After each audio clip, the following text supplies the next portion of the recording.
Hello, welcome to the channel Why Stories. Enjoy watching. Get out of here, you're fired. The boss dismissed the cleaning lady when she pointed out irregularities in some foreign documents. But just a minute later, "Are you out of your mind?" a sharply groomed brunette shrieked, her plump, bright red lips so exaggerated that they looked ready to burst. She disdainfully flung a sheet of paper away. "How did you even have the nerve to come to an interview at a reputable company? Not only are you named Candida Pena, but this too. Ms. Vidal, please don't raise your voice at me. I stated everything honestly in the resume I emailed to your office. And by the way, it was you who called me and invited me for this interview." The brunette huffed indignantly. "You think I have nothing better to do than read every single line of a resume? You should have had the sense to put your criminal record right after your name, surname, and date of birth. Better yet, don't send such awful resumes to reputable companies at all." Candida wasn't about to let this slide. Rising from the uncomfortable chair, she replied, "Ms. Vidal, perhaps you should read more carefully next time, so you won't be upset or stressed later. That's just my advice, based on personal experience." Pena walked out of the office, the door marked with an ornate plaque reading personnel manager, Alda Vidal, and hurriedly exited the building. Outside, the scorching heat hit her like a wall, a stark contrast to the air-conditioned coolness inside. She shivered, both from the sudden temperature shift and from the growing despair that gripped her. Her mother was gravely ill, and the combination of her disability pension and Candida's unemployment benefits barely covered utilities and the most basic food. Desperately in need of money, Candida had no savings left, and the prospect of finding a job dwindled with each passing day. The positions offered at the employment office always seemed to be filled by the time she applied, wasting both her time and money on transportation. She went to the office diligently, but hope was fading. There was no point even considering skilled jobs. She hadn't been accepted as a cashier or even a courier.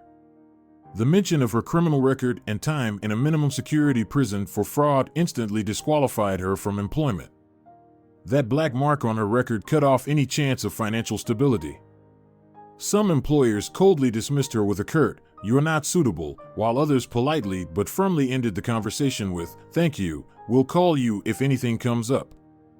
Then there were managers like Alda Vidal, who didn't hesitate to hurl insults.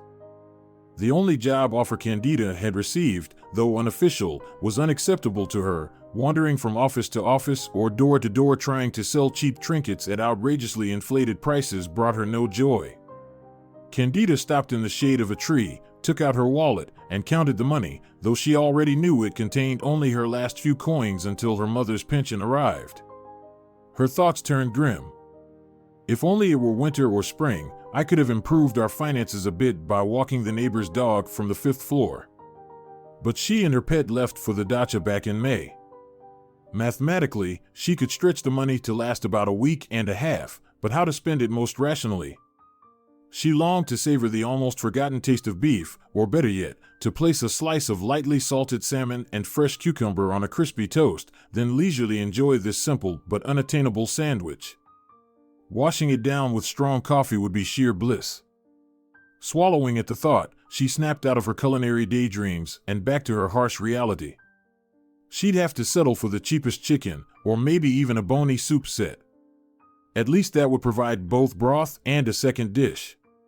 With some effort, she could turn it into something fancy, like stuffed rolls, using the few carrots and onions still in the fridge. It would be better to shop at the wholesale market, but the cost of transportation would make the chicken less economical. If only I could buy a lot at once, then the savings would be significant. Sighing, Candida opened the door to the small retail pavilion selling products from a local poultry farm, a rare survivor after the ruinous rule of an out-of-town governor. Now there was a clear case of corruption, she thought, selecting the best-looking chicken carcass. Yet that guy, who lobbied so much for his own interests, somehow ended up an honorary citizen of either the city or the region. In the end, he got off scot-free. Spotting an imperfect but appetizing chicken, Candida joined the queue, hoping no one would snatch it up before her turn. To distract herself from the relentless thoughts about her job hunt, she glanced around and noticed a sign announcing a part-time cleaning job at the pavilion. Why not? Maybe employees even get discounts, she thought. After paying for her chicken, she inquired with the friendly shop assistant, who confirmed the vacancy but mentioned that hiring decisions were made at the office. Our management has moved to a big new office downtown, the assistant explained. It's in one of those massive office buildings. You might want to call the number on the sign first to see if they can meet with you today. When I applied, I had to run around a bit, but now I have no regrets. Thanking the smiling woman, Candida left the pavilion. She was eager to arrange the interview as soon as possible, but the phone number wasn't answering. Resigned, she hurried home to check on her mother and put the chicken in the fridge. Candida, is that you? Came a faint voice from the only room. Yes, Mom. Are you hungry? No, my sunshine. Good. I'll come to you in about 5 minutes. Candida set to work cutting up the chicken, planning to freeze some parts for later. She jumped slightly when her mother's voice startled her from behind. Let me help, dear. Mom, why did you get up? You should rest. Oh, I've rested enough, her mother replied, settling at the table. Hearing Candida's idea about making a roulade, she started peeling vegetables and asking about the job interview. Did it go well? No, Mom, they turned me down. But it's too early to get upset. Like Grandma used to say, if you've got a neck, the yolk will come. On my way home, I saw another opportunity. I think this one might work out. It's so symbolic, don't you think? Candida Payne working for a poultry farm store. They should hire me for the last name alone. Candida smiled, masking her own doubts about the upcoming interview. Her mother noticed, of course, and quickly tried to cheer her up. There's no doubt in my mind, Candida, that you'll succeed. You're smart, beautiful, caring, and the best daughter anyone could ask for. Oh, stop, Mom. If I were so smart, I wouldn't have gotten into that mess in the city. You have no idea how much I wish I could go back in time and change everything. We wouldn't be stuck here, we'd still be in our cozy apartment, where even the walls seem to help me. And I wouldn't have to figure out how to stretch one chicken into a week and a half's worth of meals. Don't worry, dear. Things will get better. You know, people say it's always darkest before the dawn. Our day will come. Candida forced a cheerful smile and added, You're right, Mom. A truckload of gingerbread is bound to overturn on our street someday. Working together, mother and daughter quickly prepared the semi-finished meal. Afterward, Candida tried the phone again. This time, an impatient voice on the other end barked instructions. You're expected to arrive at the exact time specified. Any lateness will be treated as a no-show. There are no excuses, punctuality is paramount. If an applicant doesn't respect other people's time, they're unlikely to perform well on the job. Candida gently tried to explain that her resume had some unique aspects. The person on the other end snapped, So, you don't need the job either? Fine, then. Goodbye. No, wait. I'll be there at exactly 4:15, as you said. Could you tell me which office I should go to? After finishing the call, Candida kissed her mother, placed a pair of cleaning gloves and a cloth into her bag alongside her documents and resume, and rushed off to the interview. However, this visit to the HR department of a potential employer ended in yet another shattered hope. Ida, whose haughty demeanor resembled that of the personnel manager Alda, acknowledged Candida's punctuality but, after reading her resume, looked over her trendy glasses and exclaimed indignantly, Are you trying to play a joke on me? How can I possibly hire you for a position in the pavilion with such a problematic background? This is just a nightmare. You, like everyone else, have no respect for other people's time. For 3 weeks, I've been unable to fill a simple cleaning job. It's either careless slobs or criminals. Are there no decent women left in this city? Heartbroken by yet another rejection, Candida decided not to hold back and let her frustration pour out. Actually, I did try to tell you about my past on the phone, but you didn't take a few minutes to listen. I spent an hour traveling here just to hear this undeserved reproach. Frankly, it's no surprise why you can't fill this vacancy. Retrieving her ill-fated resume, Candida left the office amidst Ida's disgruntled muttering. Returning home empty-handed was not only upsetting but humiliating, so she decided to walk through other offices in the area. Some appeared to need cleaning after renovations, offering a faint chance to earn a little money.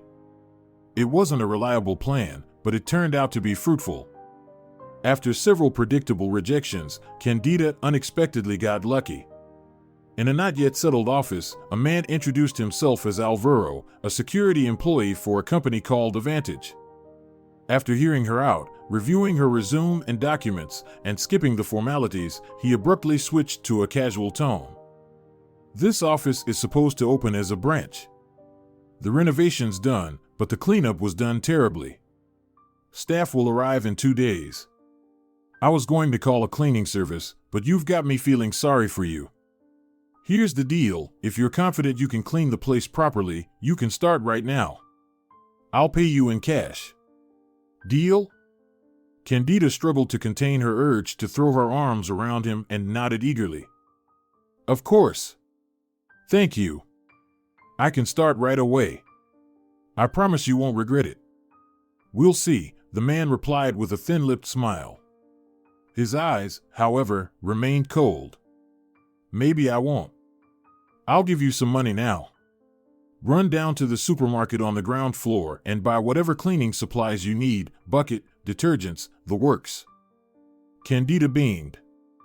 I already have gloves, so I'll get everything else right away. But, Alvaro, I hardly have any cash on me, and I can't afford to spend it. The man smirked. Naturally, I meant to give you the money. But for insurance that you'll come back, you'll need to leave your bag and documents with me. Candida's face fell, and she extended her hand firmly. All right, I get it. You're making fun of me. Give me back my documents, and I'll be on my way. Life has dragged me through the mud, so pardon me for being blunt, I can't leave my passport in someone else's hands. My past mistakes have cost me dearly, and I can't afford to make another one. I have my mother to care for. Alvaro didn't seem fazed. He handed Candida her passport back and praised her. Good job. That's the right approach. I believe you'll come back. Here, take the money, run to the store, and just so you know, I have a photographic memory. If needed, I can recall all your details with no problem. After returning from the supermarket, Candida got to work cleaning, doing her best to ignore Alvaro. The man sat on a bar stool, somehow already in the office, and openly watched her as she worked. After a couple of hours, he finally announced, "Be here tomorrow at 8 a.m. by the staff entrance. Does that work for you?" "Of course, thank you so much, Alvaro." He shrugged. "No problem. People have to help each other." Alvaro smiled, but his eyes remained serious. For a moment, Candida felt uneasy, bracing herself for the possibility that this unexpected benefactor might demand something inappropriate in return. But instead, he courteously held the door open for her and said goodbye. Candida returned home tired but happy. Her mother, Ada, immediately understood the good news from her daughter's glowing face. "I'm so happy for you. I just had a feeling it would work out. I even made a nearly festive dinner. Wash your hands and come celebrate your success." Not wanting to upset her mother with too many questions, Candida bent the truth slightly. "I'm on a trial period for now, and I'm afraid to jinx it. I'll share more later." "All right, fair enough," her mother replied, placing another piece of chicken and vegetable roulade on Candida's plate. "Just promise me you won't overwork yourself. You can't buy your health back." The part-time work, found by sheer luck, became a real lifeline for Candida and her mother. Even though the job required intense effort, Candida found the exhaustion satisfying. That evening, Alvaro gave her half the payment and complimented her. "Good job. Here's half of your pay." I hope to see you again at 8 tomorrow morning by the staff entrance. After a few of the rooms rented for the Vantage Company office were cleaned, Alvaro shared more news. Tomorrow we're having a little office warming party here. If you'd like to earn some extra money, come by in the evening to clean up afterward. There's bound to be a lot of trash, but from what I can see, you're not afraid of hard work. Of course, I'll be there, Candida quickly assured him. Great.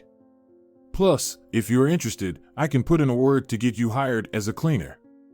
I can't tell you much about the schedule or pay since that's not my area, but it's worth a try. Candida was terribly worried that things wouldn't work out, but thanks to the security officer's recommendation, she was hired. Valentina, a strict woman handling the paperwork, treated the newcomer with deliberate politeness.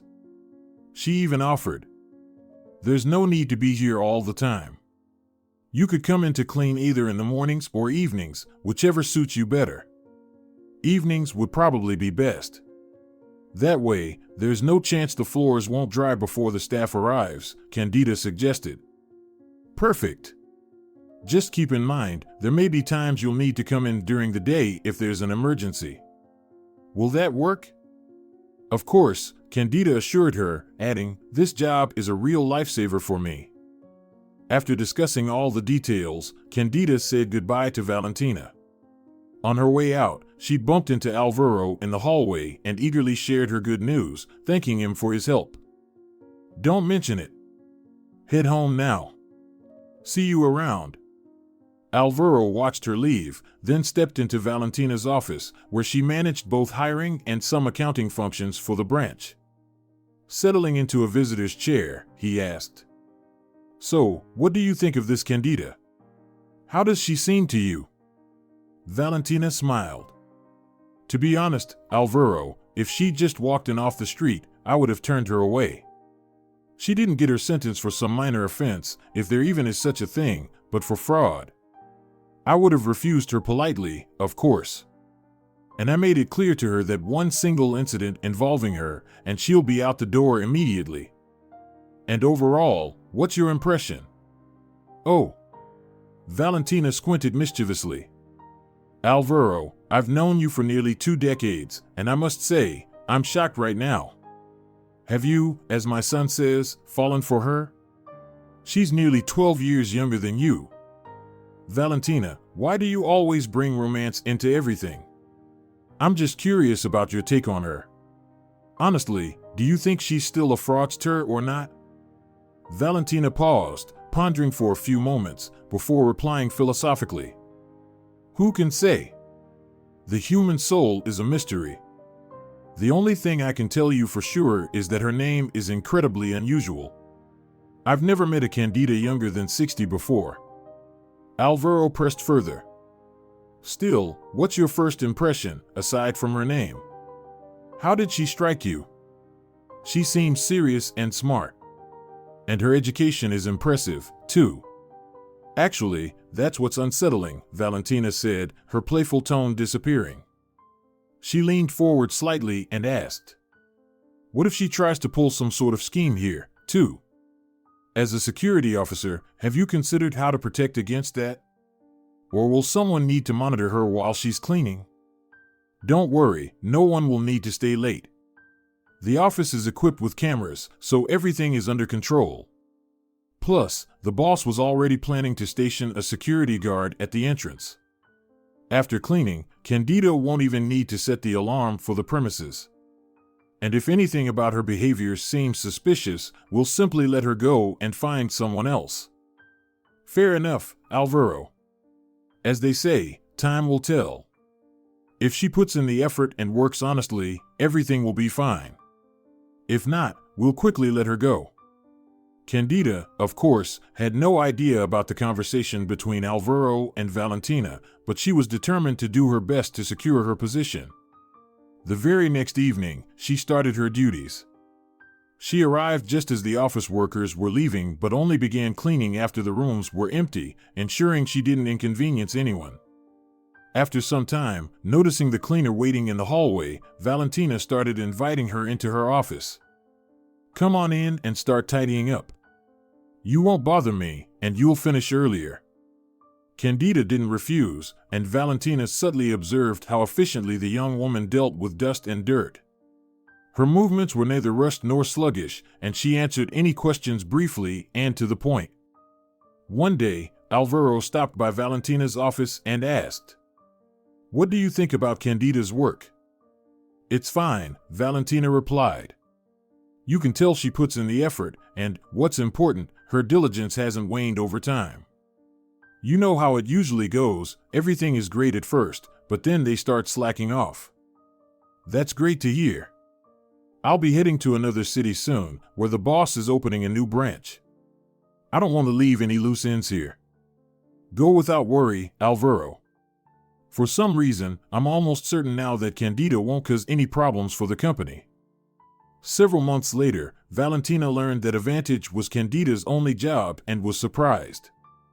"Do you really manage on just the money you make here?" Candida shrugged. "I've been through worse. It was even harder before, but my mom and I have gotten used to living frugally. Now we even treat ourselves to meat and fish sometimes, so I really can't complain. Honestly, I've tried finding something else to fill my free time during the day, but no one seems eager to hire me. I'm saving up a bit now to buy myself a laptop, or at least a tablet, and I'll try to find something online." Valentina nodded and offered, "I'll talk to my husband about it. He works as a sort of tech specialist for several companies, and maybe he can find something affordable for you." "Oh, that would be wonderful. Thank you so much, Valentina." "Not at all, Candida. And one more thing, next week on Wednesday, I need you to come in after lunch. The director will be meeting with the boss from the central office, and he's not coming alone. There's a high-level meeting scheduled with a foreign delegation. You could say it's going to be a top-tier negotiation, but under real-world conditions. They've planned a site visit to a construction project followed by discussions back at the office, with a break for lunch at a prestigious restaurant. The boss specifically said no buffets or disposable tableware. He's very keen on securing these foreign partners. Naturally, since they'll be visiting the construction site, they'll drag plenty of dirt into the office. So while they're all out for lunch, you'll need to clean up one specific room thoroughly. Afterward, you can wait here in my office or occupy yourself until the end of the workday to clean the other rooms and tidy up the director's office again." "Of course, Valentina." Candida agreed easily, unaware of how this would shape her future. On the appointed day, during the lunch break, Candida began cleaning the director's office. There was indeed a lot of dirt, and under the director's chair, she noticed some papers with printed text. It seemed Leonidas either didn't notice when the papers fell or was in too much of a hurry to escort the delegation to the restaurant. Removing her gloves, Candida carefully wiped her hands to avoid smudging the documents, then picked them up and placed them back on the desk with the others. Judging by the situation, the parties hadn't yet reached a compromise, and the projects they intended to revisit had been left out for convenience. Driven by idle curiosity, Candida glanced at the text. Apparently, her favorite foreign language hadn't faded from her memory at all. Sure, some business-related terms were quite specific, but she even knew those. She sighed sadly. If not for her naivete, she might have achieved her dream of visiting another country. Unable to pull herself away, Candida examined the document, which spoke to her in a foreign but familiar language. A translation lay on the desk as well. Acting on an odd impulse, she compared several paragraphs of each version and froze in shock. The meaning had been subtly but cleverly distorted. The numbers matched, and the sections lined up, but the foreign version was clearly unfavorable to Advantage LLC. Of course, the negotiations were still ongoing, and both the branch director Leonidas and Oscar, the company's CEO, might have a chance to expose the discrepancy to the potential partners. But for that to happen, they would need either to be fluent in the foreign language or to listen to her, a nearly invisible cleaner. Candida placed the papers back, put on her gloves, and continued cleaning, just as Valentina had asked, all the while mulling over the situation. She wasn't entirely sure how agreements and contracts with international partners were finalized, and doubts began to creep in. Should she even get involved if the matter might resolve itself without her? Would the bosses even listen to her? Or would they accuse her of prying into documents that clearly weren't meant for her eyes? In the end, deciding that management needed to know about the discrepancies between the contract versions, Candida wiped the floor dry. Almost at that moment, the managers and their guests walked in. In all her time working there, Candida had never exchanged more than a hello or good evening with the branch director. Leonidas was visibly surprised when, after her usual greeting, she continued. "Excuse me for interrupting, but there are serious discrepancies in meaning between the foreign language version of the contract and our own." Out of the corner of her eye, Candida noticed one of the guests' faces contort briefly with an expression of anger. The main boss didn't look any kinder.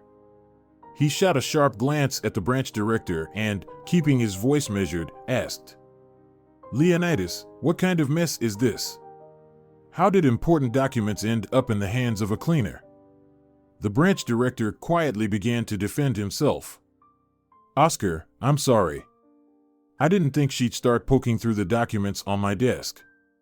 By the end of today, this insolent woman will no longer be with the company."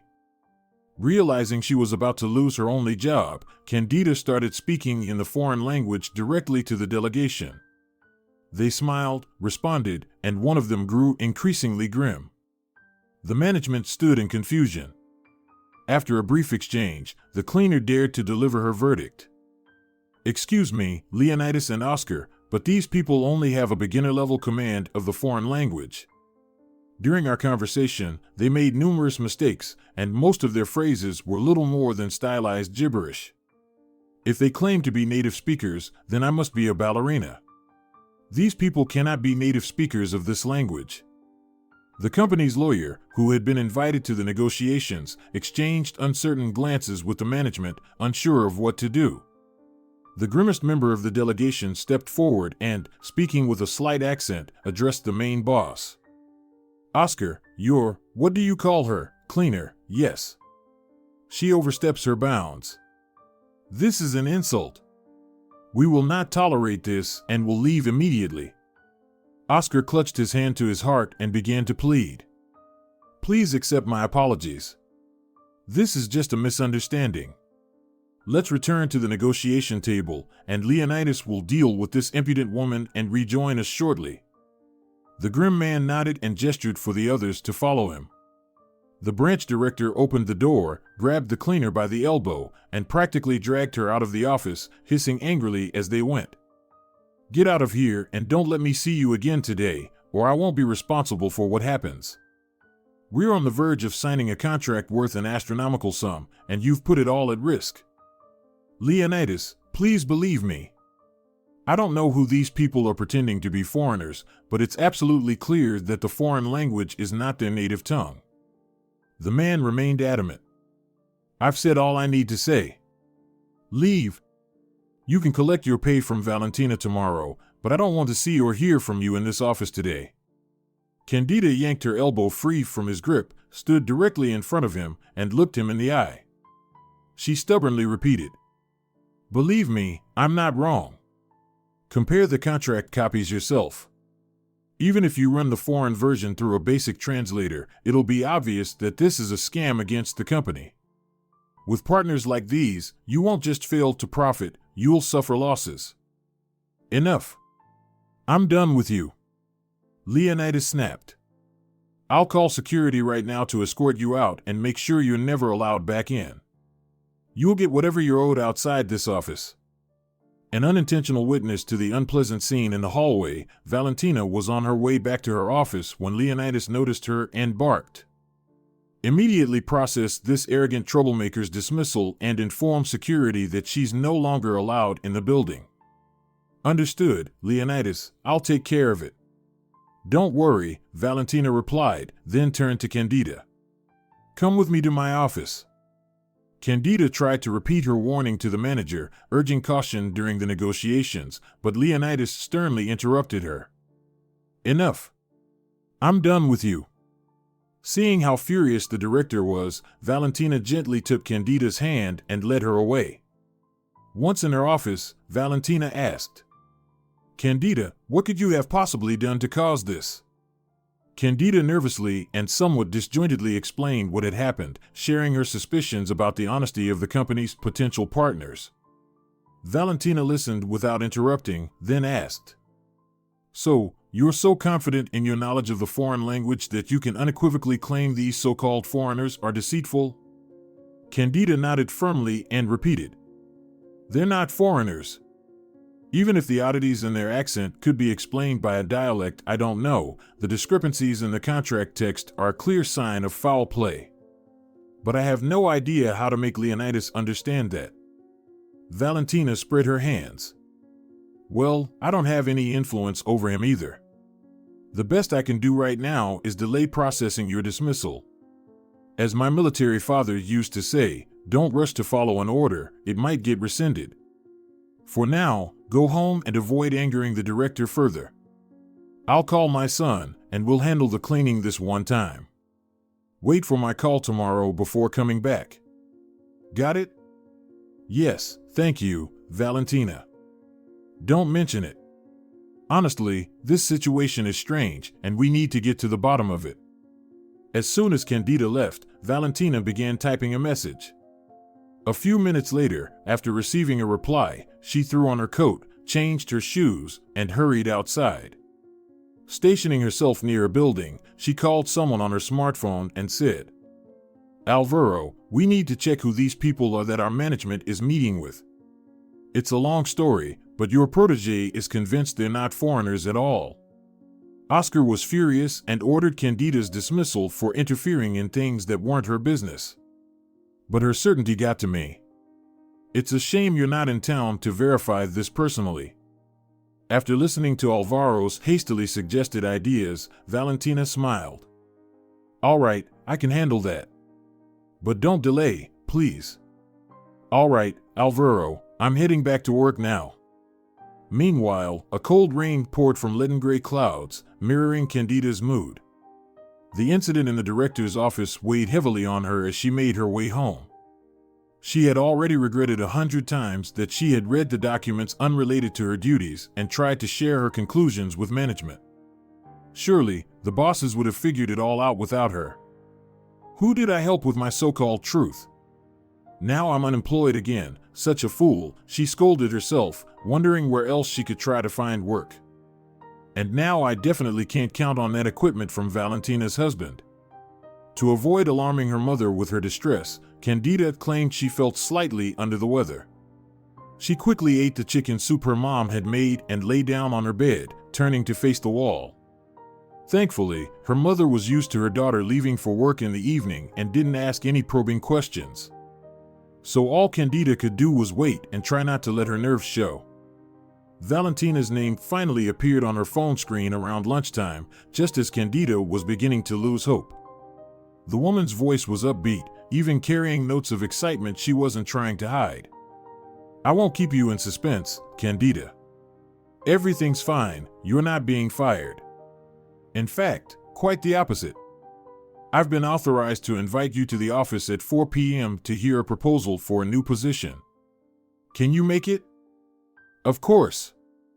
"Perfect. We'll see you at 4. Come straight to the director's office. See you soon." Candida's heart was pounding as she knocked on the door and stepped into the office. Seated in the director's chair was the imposing figure of Oscar. To his right, at the table, sat Alvaro, the senior manager, and Valentina. Across from them were the company lawyer and a man Candida had never seen before. Valentina winked at her as Candida politely greeted everyone, then invited her. "Have a seat next to me. This is going to be interesting." Once Candida had taken her place beside the kind woman, Oscar began to speak, surprising her with every word. "First of all, I want to apologize for calling you impudent. Candida, I was furious at your interference, but you were right. It turned out that the delegation was not foreign at all but from a neighboring country." Alvaro continued. "To my great shame, when I reviewed Leonidas's background and spoke to him before transferring him to the branch director position, I didn't suspect anything was amiss. As it turns out, he planned a clever and completely risk-free scam for himself. I'll admit, it was well thought out, negotiations, a translated contract, convincing arguments for the partnership. But thanks to his fraudulent actions, if not for you, Candida, the company would have suffered significant losses, while Leonidas's offshore account would have gained a hefty sum. He likely planned to resign under some respectable pretext and move somewhere warm. By then, the so-called foreigners would have disappeared without a trace. They accounted for almost everything, except for a linguist cleaner in this office.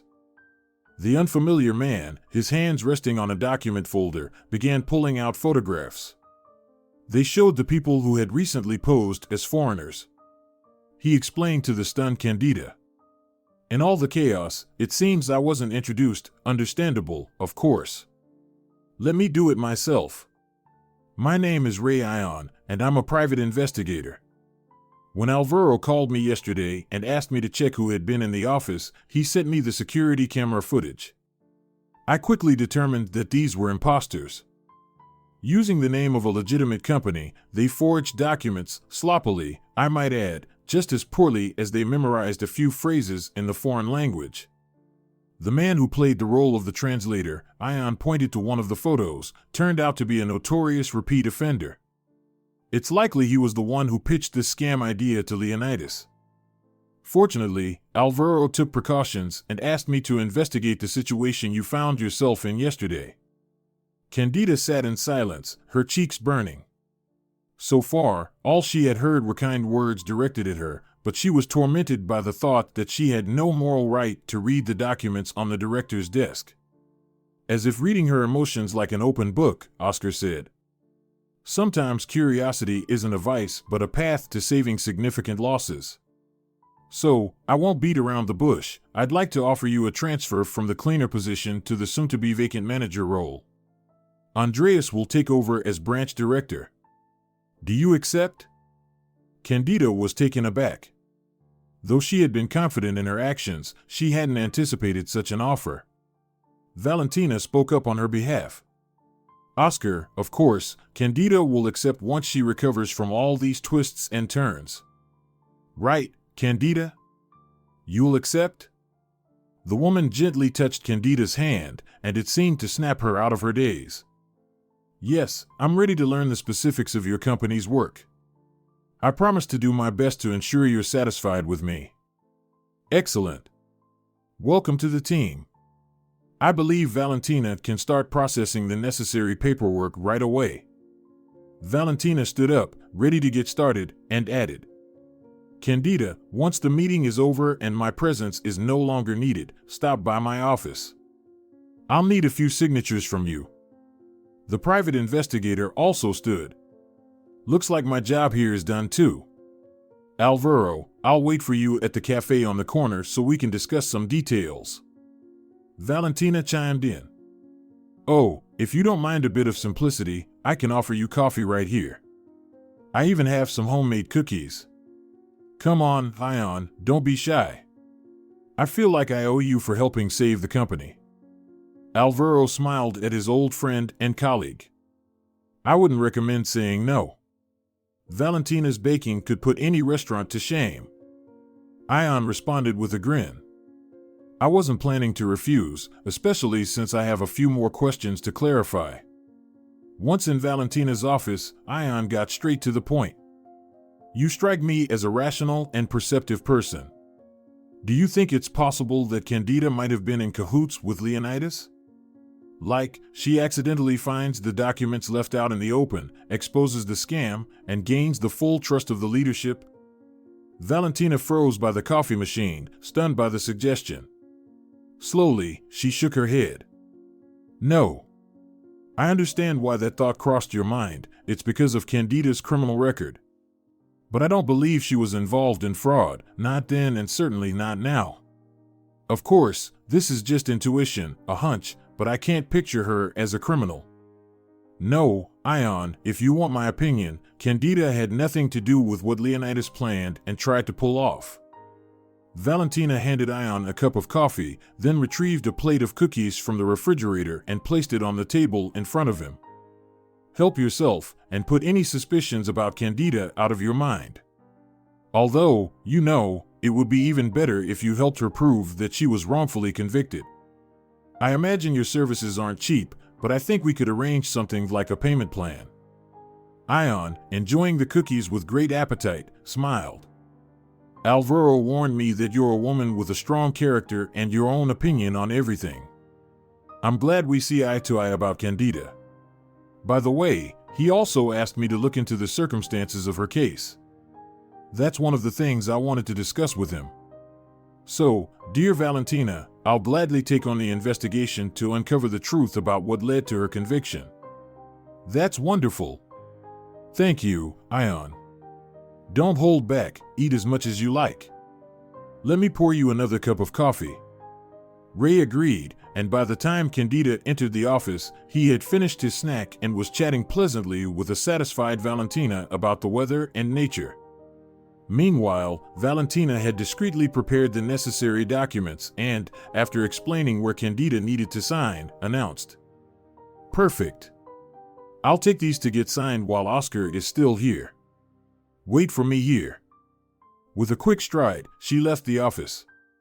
Ion turned to Candida, whose eyes sparkled with excitement from the good news and new opportunities. "I'd like to suggest we talk about your conviction whenever it's convenient for you. You've shown yourself in the best light, but I imagine you'd love to clear your name and get rid of this reputation as a fraudster." Ion expected Candida to agree immediately, but her response surprised him. "What's the point? My mom sold a great apartment to hire me a great lawyer. I told the truth about what happened over and over, probably 100 times, but it didn't help. I served my sentence, even though I wasn't guilty. What's the use of reopening old wounds now?" Ion tilted his head and suggested, "Candida, how about we switch to first names? It'll make things easier. And let's discuss this more comfortably when it's convenient for you." Looking into his eyes, Candida admitted, "Ion, you have no idea how often I dreamed of a miracle, of someone besides my mom believing in my innocence. Even that ridiculously expensive lawyer seemed to be just earning his fee without caring about the details. That's why I was convicted." Ray gently scolded her. "First of all, I said let's switch to first names, so it's you, not you. Second, as my grandmother used to say, despair is one of the worst sins. I think it's possible, and necessary, to revisit your past. Although, I imagine it'll be unpleasant for you to recall everything." When Valentina returned, she threw up her hands dramatically. "Oh, Candida, forgive me. I was in such a rush to catch the boss that I didn't even offer you coffee or cookies. Let me fix that right now. Let's have a little coffee break to celebrate your new position." Candida sincerely thanked her.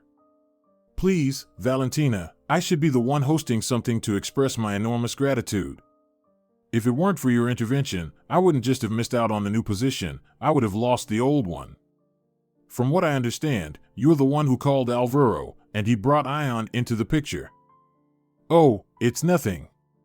You think I don't know how to read people? It's clear as day with you, kind, earnest, hardworking." When Alvaro entered the office, the conversation shifted to staff changes. Just as Candida was preparing to leave, expressing her gratitude once again for everyone's support during her difficult situation, Alvaro admitted, "Actually, I should be the one thanking you endlessly. If it weren't for your exceptional command of the foreign language, the company would have been hit hard financially. That would have meant trouble for me too, as the one who failed to spot a traitor among the staff. At the very least, my conscience would have eaten away at me, and I'm sure Oscar wouldn't have held back in expressing his thoughts." Ion offered to drive Candida home, and she didn't refuse. She was eager to share the great news with her mother as soon as possible. Naturally, she didn't plan on explaining the full story of how she'd earned the new position, as that would only worry her mother. Sensing that she needed some time to process the past few days' whirlwind of events, Ion didn't push her into conversation. As he slowed the car near her home, an address he had learned at the office, he handed Candida his business card. "Call me when you're ready to talk. We'll arrange a meeting and go over everything." Ada was overjoyed when her daughter told her about being appointed as a manager. They spent the rest of the evening sorting through what little suitable clothing and shoes Candida had. There weren't many options, of course. Watching her daughter, Ada sighed. "My sunshine, I wish so much that you could wear nice, quality clothes. Right now, besides that one dress, you have nothing fit for an office. Sure, you look great even in jeans and a sweater, and you can outshine many people with your smarts, but first impressions matter. Don't worry, Mom. We'll gradually update both our wardrobes. For now, this will do. I think it looks quite decent. And I have a pair of classic pumps. So tomorrow, I'll look just fine." Candida's debut as a manager didn't cause much of a stir. At least, none of her new colleagues whispered behind her back. The poultry farm's HR manager, however, would widen her eyes in surprise whenever she encountered Candida in the hallway and immediately look away, as if refusing to accept the reality of their meetings. Meanwhile, the employees at Advantage were all friendly and helpful, offering guidance when needed. Candida threw herself into learning everything she could and easily remembered how to work on a computer. Though a thrilling sense that her life was finally coming together filled her heart, it was tempered by a lingering anxiety. What if she misunderstood something or made a mistake? Still, Candida worked hard to push aside those doubts and immersed herself in learning the intricacies of her new role. She even skipped lunch, despite a kind colleague's invitation to show her the cafeteria with reasonable prices. She also declined Valentina's offer to sit in her office, explaining, "Thank you, but I'd rather stay here with my coffee and keep studying this software." "All right," Valentina agreed. A short while later, she returned and set a plate of pastries and sandwiches next to Candida's mug. "Have a bite, you'll need your strength." "Mental work takes a lot out of you," Valentina said. When Candida began to thank her, she waved it off. "Oh, stop it. No need to thank me for such a small thing. Eat up and remember, it's all of us at Advantage who should be thanking you. Who knows what might have happened if it weren't for your attentiveness and knowledge. By the way, forgive me if I'm overstepping, but Alvaro strongly suggested you take advantage of Ion's services. He holds Ion in very high regard and believes that if anyone can help you, it's him, despite his relative youth. All right, I'll make sure to call Ion. I got the sense, too, that he has the persistence to get to the bottom of things," Candida replied. After some hesitation, Candida called the detective on Saturday, and to her surprise, Ion picked up almost immediately and suggested they meet without delay. "If it works for you, I can be at your place in an hour. I understand it's better to talk on neutral ground, so if you don't mind, we can head to my cottage. There'll be no prying ears, and no one will disturb us." Feeling no fear, Candida agreed. She explained to her mother that she was going to an important work-related meeting and began getting ready. Ada sighed as she watched her. "You should wear a dress. I heard a man's voice answer your call. What if he's your destiny? You need to look attractive." "Mom, please don't start. I'm not thinking about men right now. My priority is rebuilding our lives from the ground up." "Candida, don't say that." Opting for a sweater and jeans, Candida kissed her mother and waited for Ion's call. He arrived right on time, and Candida quickly put on her boots and jacket before heading outside. In Ion's car, soft classic rock ballads played in the background. As the soothing guitar riffs flowed, Candida's tension gradually melted away. Ion drove confidently along the frost-covered road, glancing at his passenger occasionally. "She's stunning," he thought. "You'd never guess she's 27 and has spent time in a penal colony. Only that wary look in her eyes gives away the trials she's endured. No wonder Alvaro kept pushing me to take on this case." What did he call her? A diamond among the ruins of the new office. Seems like he wasn't exaggerating. Still, I need to find out how such a lovely woman ended up serving time. Damn, even in this modest outfit, she's gorgeous. And in that formal dress, lights out. If Candida could read minds, she would have asked Ion to stop the car immediately.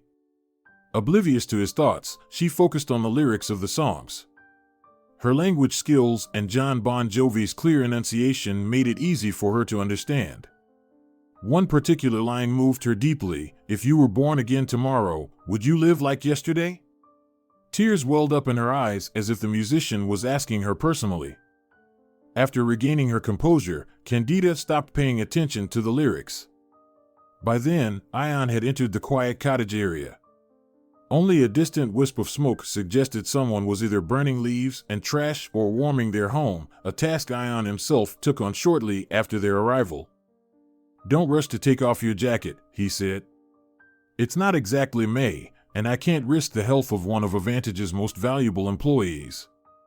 Juice or coffee? Or I can offer something stronger if you need a bit of courage." "Coffee will be fine, thank you," Candida replied. Ion, lamenting the lack of electricity, pulled out a thermos he'd brought from home, poured the steaming coffee into plastic cups, and prompted, "Tell me everything as it is. Don't hold back." Candida, meeting his steadying gaze without hesitation, began to speak. "I've had plenty of time to replay every mistake in my memory," Candida began. "I'll summarize them briefly. I moved to a big city and believed in a silly Cinderella story when the owner of a pharmacy chain started paying attention to me, a modest pharmacist. Yago courted me beautifully, gallantly, without being overly pushy. I was completely taken in. He introduced me to his friends, even to his mother. It all felt like a fairy tale. Then, as a supposed token of his feelings, he made me the manager of the chain and later promoted me to director. I worked so hard, oh, how I worked. I opened new locations, negotiated the best deals with suppliers, manned the counters when needed, and ordered equipment. Yago praised me and encouraged me to grow even more. It was as if I were under some kind of hypnosis. I saw myself as the fiancé of the man I loved. Almost all of my salary went into the apartment he brought me to, calling it our future family nest. He, on the other hand, lived with his mother, convincing me that she required almost constant care due to severe health issues. He knew exactly where to press. He knew how sacred the idea of caring for one's mother was to me. I admired him for sacrificing so much for his mother's well-being. What a fool I was. It never crossed my mind that he was orchestrating a grand performance just to enrich himself illegally. Looking back now, analyzing everything he said and did, I can see how carefully he prepared to frame me. Using the excuse of my mother's urgent need for care, which made me rush back to my hometown, Yago executed his plan flawlessly. Before I left, I signed a stack of contracts, agreements, and other documents. I trusted Yago so completely that I didn't even read them, a colossal mistake. Of course, no one believed me when I claimed I didn't know what I was signing. What followed was pure hell. I was accused of fraud and convicted. My mother suffered a relapse almost immediately, and I couldn't do anything to help her. She did everything she could to support me, but even the expensive lawyer we hired just smirked whenever I explained my side of the story. And as if all that weren't enough, it turned out Yago's supposed mother was a fraud too, played by some random woman who vanished without a trace. She was there when I signed those damned documents, which Yago assured me were just to keep the business running smoothly. Everything was a lie, and I became the primary defendant in the fraud case. My signatures were on the incriminating documents. That's how it all happened, Ion. There aren't enough words to express how much I regret it. Ion began asking Candida questions, and she answered as honestly as she had shared her story. "Do you happen to have a photo of this Yago?" he asked. "His scheme sounds so polished, it feels like he's done this before." "No," Candida replied. "My smartphone was stolen shortly before my arrest, and all the photos of Yago were on it. Honestly, looking back, I've realized how careful he was to avoid being seen with me. Even though we supposedly ran the business together, I was usually alone at meetings, with suppliers, staff, you name it. It looked like I was the one managing everything, not him. Sometimes I wonder if Yago was even his real name, though I did see his passport. Probably fake." "Yeah, fake documents are no challenge for criminals," Ion said regretfully.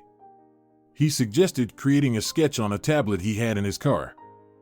After gathering all the necessary details, Ion made another suggestion. I have some amazing winter apples at the cottage. I brought a few boxes with me. Care to help me pick some? With pleasure, Candida replied. Ion handed his willing helper a pair of gloves, and they set to work in the orchard. The crisp, cool air, steady movements, and harmonious sounds of nature soothed Candida's soul, still unsettled by unpleasant memories. By the time she headed home, she felt almost at peace. Ion insisted she take a box of fragrant apples with her. You'll see how amazing your apartment will smell. And if you bake them in the oven, you won't even need candy, as my mom says. Ion personally carried the box to her apartment door and promised, when I have news about your case, I'll call you. Candida quickly asked, Ion, how much do I owe you for an advance payment? Nothing for now, he replied. As a wise man once taught me, once you take an advance, even the simplest case can feel like it's dragging on forever. She thanked the detective and said goodbye, feeling a twinge of sadness at their parting. Ion had won her over with his genuine interest in her case. Though she kept reminding herself that it was just his job, her heart would beat faster at the thought of him. Candida continued going to work, eagerly awaiting news from Ion, but December arrived with no word from him. She had nearly lost hope when, one day, Ion stepped into her office, bringing with him the fresh scent of frost. Meet me in my car this evening, he said. Barely able to contain her excitement, Candida rushed to his car after work. Ion greeted her with, I found Yago. Turns out he's a talented scammer, though still somewhat of a rookie. I'll explain everything, what steps to take and in what order to clear your record. Ion, this is a miracle. I don't even have the words. Name your fee, and I'll pay it in full, even if I have to take out loans. Come on, Candida. Can't I help someone just because I like them? And not just anyone, you're someone special to me. Honestly, the best reward would be for you to agree to date me. I'll admit, I'm no prize, and my schedule is a mess, but I really like you, and I'm willing to be better for you. By summer, Ion and Candida were married, celebrating their union at the groom's cottage. Seated on a large garden swing, Ada and Valentina shared cooking tips. Surrounded by her single colleagues, Candida tossed her bridal bouquet. Meanwhile, Alvaro pulled Ion aside to say, unfortunately, we couldn't gather enough evidence to put Leonidas behind bars, and his accomplices managed to vanish too. But they all know we have enough material to cause them serious trouble. So, we can be confident that none of them will dare to seek revenge on Candida or any of us.